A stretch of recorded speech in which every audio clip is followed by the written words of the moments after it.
আজকে অফিসে অনেকটা লেট হয়ে গেছে। কেন বলছি, আজ সকাল সকাল রেডি হয়ে রোজকার মতো বেরিয়ে পড়লাম অফিসের জন্য।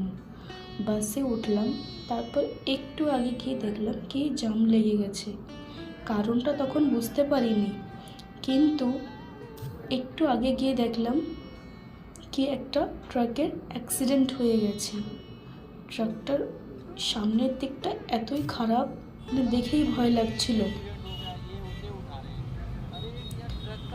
জানি না কোনো মানুষের ক্ষতি হয়েছে কি না, কিন্তু ঠাকুরের কাছে এই প্রার্থনা করি কি সবাইকে ভালো রেখো। আমিও তারপরে বেরিয়ে পড়লাম অফিসের জন্য। ফাইনালি আমিও পৌঁছে গেছি অফিসে। সবাইকে বলি সবাই ভালো থাকো, সুস্থ থাকো। দেখা হবে আরেকটা নতুন ব্লগে।